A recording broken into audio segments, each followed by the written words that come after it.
ডিমের চপটা দেখতে কত সুন্দর হয়েছে। আসসালামু আলাইকুম, আপনারা সবাই ভালো আছেন?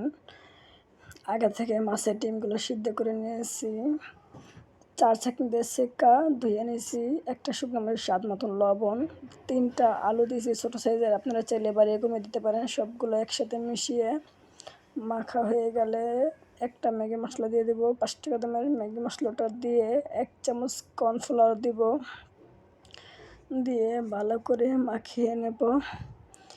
মাখানো হয়ে গেলে হাতের সাহায্যে আমি গোল গোল করে চপটা বানিয়ে নেব। আপনারা চাইলে অন্যরকম শেপও দিতে পারেন, তাতে কোনো সমস্যা নেই।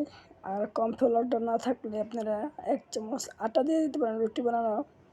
এখন বেসন নিয়েছি, স্বাদ মতন লবণ দিয়েছি, অল্প একটু হলুদ, অল্প একটু মরিচ, অল্প একটু সোডা, খাবার সোডা দিয়ে একসাথে ভালো করে মিশিয়ে নেব। পানি দিয়ে মিশিয়ে নিয়ে বেসনটাকে এই যে এরকমভাবে গলিয়ে নেব। দেখুন গোলানো শেষ, আগে থেকে তেল গরম করা, আমি বেসনের ভিতর দিয়ে চপটাকে ভেজে নেব। এক এক করে সবগুলো দিয়ে দিলাম। এগুলো করতে বেশি উপকরণ লাগে না, ছেলেদের মেয়েদের সবাদের খেতে বা বড় মানুষের বাদ দেওয়া খেতে পারে, কোনো সমস্যা নেই। যেভাবে খুশি সেভাবে খাওয়া যায়।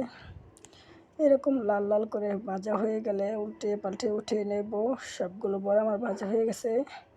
সবাই ভালো থাকবেন, সুস্থ থাকবেন। ভেঙে দেখাচ্ছি, দেখুন কত সুন্দর চালা পেস।